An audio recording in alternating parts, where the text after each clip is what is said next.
எங்கள் அம்மா காலத்தில் சுதந்திரம் அடைஞ்சாங்க. அதுக்கப்புறம் நாங்களும் இந்த மாதிரி ஒரு ஒரு வீரமாக ஒருத்தர் விவசாயத்தில் வந்து மக்களுக்கு செய்யணும், விவசாயத்தை பார்க்கணும், நாட்டுப்பற்று, எல்லாருக்கும் தலைவர் பொறுப்பு கொடுக்கணும், எல்லா மக்களும் நல்லா வைக்கணும். அவர் பேச்சு ரொம்ப பிடிச்சிருந்தது. அதனால் எனக்கு தனியாக தான் நான் வந்திருக்கேன்.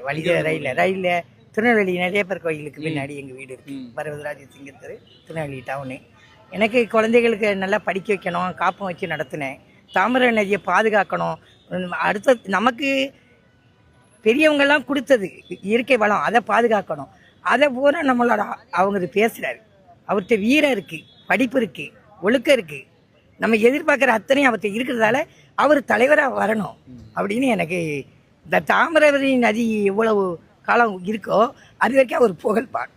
இப்பவுமே தெரியுது, இன்னும் அவர் நல்லா வருவார். அவருமே உங்களை இளைஞர்களையும் உருவாக்குதார். அப்போ இது மகாத்மா காந்தியோட ஒரு பெரிய பேர் வாங்குவார். ஒருத்தர் புகழ்ந்தாதான் அன்பன் தன்னை அடைந்தவருக்கெல்லாம் அன்பன். நம்மளோட வரலாறு அதான், தமிழரோட பண்பாடு. எல்லாரையும் சேர்த்துக்கிறோம். கேரளாக்காரனையும் அணைச்சி கொண்டு போகிறோம். எந்த நாட்டிலேருந்து ஒருத்தன் இப்போ சீனாலேருந்து வரான், அவனும் மகாபலிபுரத்தில் சேர்த்துக்கிறோம். அவங்களுக்கு தமிழர்களை பிடிச்சிருக்கு. காரணம் நமக்கு யாரும் ஒரே யாவரும் கேள்வி, எல்லாரும் மனித நேயமாக இருக்கிறோம்.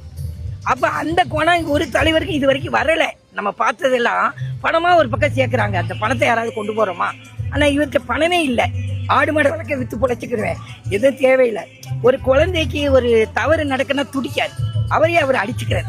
அதெல்லாம் பார்க்கும்போது நமக்கு ஒரு தாயாக இருந்து கண்ணீர் வருது. இந்த பிள்ளை நம்ம பிள்ளை, இந்த மாதிரி ஒரு பிள்ளை வரணுமே நம்ம பாரத மாதாவே வேண்டியிருப்பா. புரியுதா? எனக்கு என் பிள்ளைகிட்ட சொல்லலை, எங்கள் ஊரில் யாருக்கும் தெரியாது.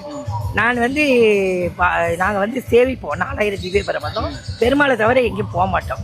நெல்லையப்பர் கோயில் தான் நம்ம பிறந்தவர். எங்கள் அப்பா அம்மா பிறந்தது, எங்கள் தாத்தா பாட்டி எல்லாம் பரம்பரை. திருநெல்வேலிக்கு ஒரு நெல் ரொம்ப முக்கியம்.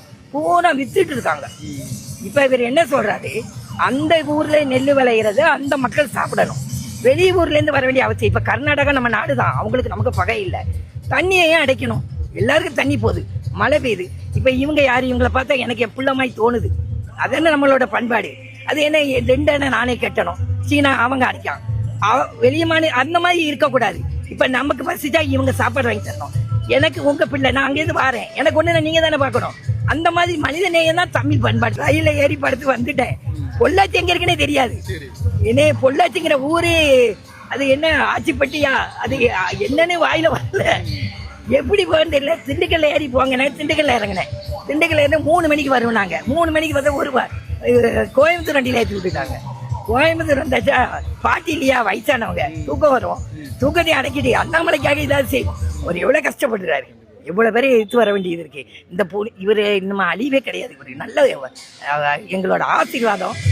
எங்களை மாதிரி அடியார்கள் இருக்காங்க, எதுவும் எங்களுக்கு ஆசை கிடையாது. மக்கள் நல்லா இருக்கணும், இந்த இயற்கை வளம் பாதுகாக்கணும். கெட்டிடம் நமக்கு முக்கியம் கிடையாது, மனித நேயம் வளரணும். ஒவ்வொரு மாணவர்களும் கல்வி எவ்வளோ முக்கியமோ நமக்கு விவசாயம் முக்கியம். நம்ம உண்ணுத உணவை ஒரு இடத்துல வாங்கக்கூடாது. இங்கே விளையிறது இங்கே ஒரு மாமரம் நான் காசு கொடுத்து வாங்கலாமா? வாங்க வேண்டாம், எல்லாருக்கும் இலவசமாக கிடைக்கும். அதுபோல் விவசாயத்தை இவர் வளர்ப்பேங்காரு, அது எனக்கு உண்டு. 2வது நாட்டுப்பற்று. ஒவ்வொருத்தருக்கும் நாட்டுப்பற்று கண்டிப்பாக இருக்கணும், ரத்தத்தில் பிளட்டில் இருக்கணும். நம்ம தேசியம் நமக்கே வேணும். தேசியப்பற்று, குடும்பப்பற்று, குடும்பத்தை நல்லா வச்சிருக்காரு.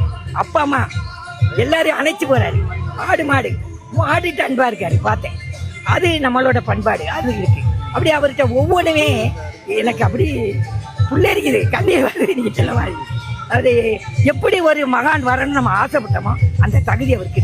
யாரையாவது அரசாங்கத்தை ஒரு இழிவா பேசுறாரா? அந்த நாகரிகம் எனக்கு பிடிச்சிருக்கு. யாரையும் திட்டி பேசுறது அரசியல் கிடையாது. எதிரியை கூட நம்ம அன்பா பேசுவோம், அது அவர்கிட்ட இருக்கு. அது எனக்கு ரொம்ப பிடிக்கும். எனக்கு அவர் பேசுறது எல்லாமே பார்க்க முடியல. அவர் பேசுறது எனக்கு ரொம்ப நேரம் கேட்க முடியல. ஏன்னா அவ்வளவு ஒரு பேச்சில் இவ்வளவு அவர் பேச வேண்டாம், அவருக்கு உடம்பு சிலம்பு அப்படிலாம் நினைக்கிறேன். அவர் கொஞ்சம் பேசினாலே நல்லா இருக்கு. அவர் நல்ல நாட்டுக்கு வரணும், எல்லா மக்களுக்கும் செய்வார்.